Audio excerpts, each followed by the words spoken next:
dobrodošli u još jedan video. Danas samo regularne car guy stvari, znači imamo stražnje amortizere ugraditi koji smo dobili sve tu sa Gevindama. I imamo ove silikonske spojeve zajedno sa fancy bragama. Staviti na usis. Zašto ću to raditi? Pa to ću raditi zato jer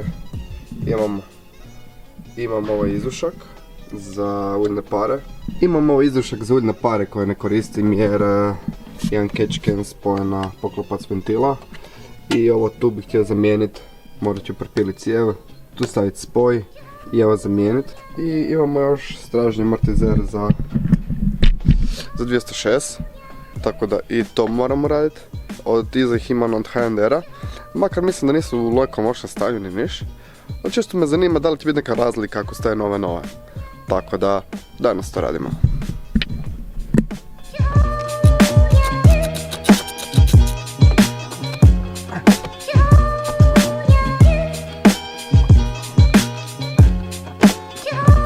A few moments later. Ok, evo raspili sam to. Sad stavimo tu.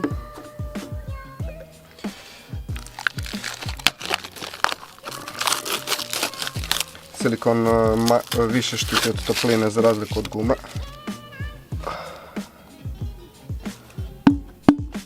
Ok.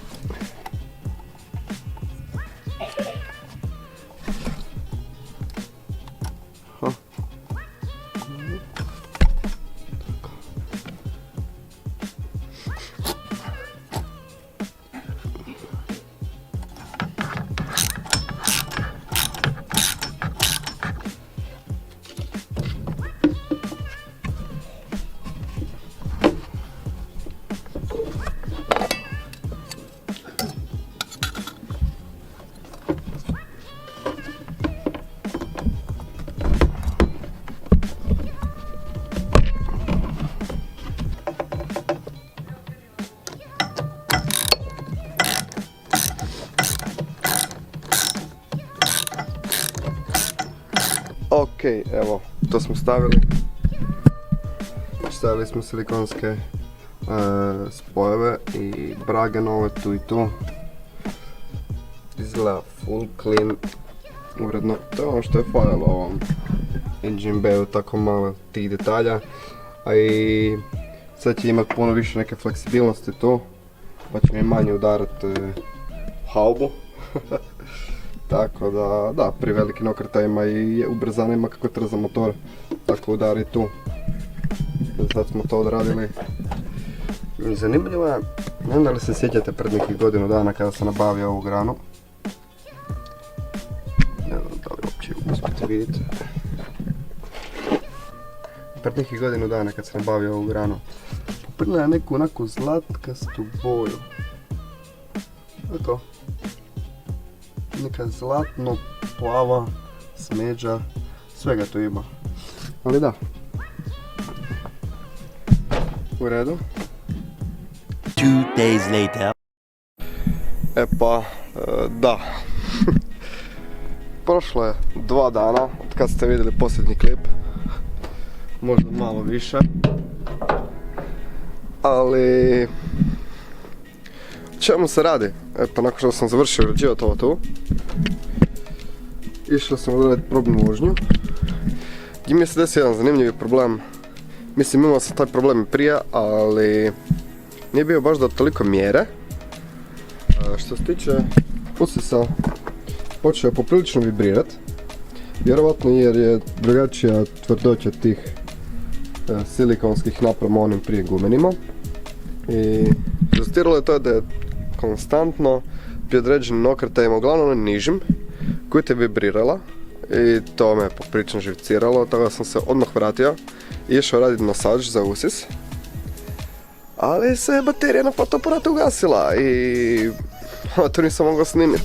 A nisam želio sad sve ostaviti i pustiti bateriju da se puni pa da onda idem to raditi. Jer jednostavno još uvijek je zima i dan je poprilično kratak, tako da nemaš puno vremena za iskoristiti. I evo, ovo je mali fix koji sam odlučio napraviti, znači ništa posebno, neobičnija aluminijska pločica koju sam uhvatio ovdje za vijek gdje se zatvara ovaj boks usisa. Za ovaj nosač koji je nosač cijevi od klime i serva, tako da to je ta fokus. Da, eto, nažalost stvari uvijek ne ispadnu onakvima kakve želite, stvari uvijek ne ispadnu uvijek onakve kakvima se nadate, ali to je normalno, to je dio života jer možete računati na takve stvari, možete ne računati na to da će vam se možda baterija ugasiti ako snimate cijeli dan, makar bi trebao, pošto to već radi neko vrijeme, ali da. Tako da, to sam riješio i u međuvremenu nisam snimao, ali dobavio sam i nove gume o kojima ste svi konstantno pričali u komentarima na ugradnji Gevindi, to jest kad sam spuštao auto.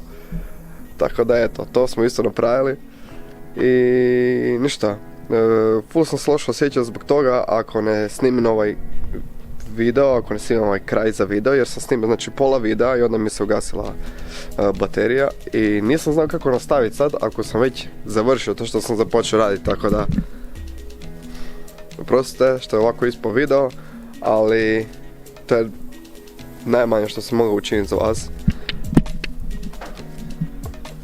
Ovo je gore stražnji amortizeri, nisu još, isti dan sam išao graditi stražne amortizere, ali se ispostavilo da nemam ključ koji mi je potreban za skinuti originalne amortizere. Jedan mi nije bilo jasno kako sam stavio već ove gore koje imam od HND-a, evo sam se sjetio da sam bio kod frenda, kod kojeg sam to radio, tako da izgleda ću morati kupiti nešto malo alate još, ali nema veze. Drago mi je bitno da sam ovo to završio jer to je full brinulo, ali između ostalog što se tiče final form auto se baš neće nešto previše mijenjati, makar imam još neke sitnice koje dolaze za auto i jednu sitnicu koja je full brutalna, čekanje mjesec i po, skoro 2, o čemu se radi, ja se iskreno nadam da ćete vidjeti stvarno uskoro, jer čim dođe, znači neću šparat ništa vremena, odmah idem to stavljati na auto, tako da smiri se Dino. Ništa, full sam uzbuđen zbog te jedne stvari, a rećemo druge stvari. Kao što znate, već sam imao farbu ovaj poklopac ventila u taj wrinkle paint u to. Uglavnom, to ću ponovit, zato jer očito sam poprilično loše pripremio poklopac ventila kada mi se tu počela lupit boja. Ali da, svi mi učimo neke stvari dok smo živi, pogotovo što se tiče farbanja, to je poprilično delikatna stvar koliko god vam se činila jednostavno. Tako da, to ću odraditi u jednom od sljedećih videa čim uhvatim malo više vremena. I to zahtijeva dosta vremena što se tiče pripreme i samog farbanja, pogotovo wrinkle paint koji zahtijeva grijanje kako biste dobili poseban grubi finish. Tako da, eto. Video nije ništa posebno, čisto onako jedan update i day in the life of a car guy. So, hvala ljudi što ste gledali video, vidimo se u sljedećem vlogu. Ako vam se sviđa video, lajkajte video, ako vam se ne sviđa video, sve ne lajkajte video jer vjerojatno vam se sviđa ovaj Peugeot, zbog kojeg ste i na kanalu, a ne zbog mene koji menjam cijelo vrijeme. Ali dobro, vidimo se u sljedećem vlogu i onda peace!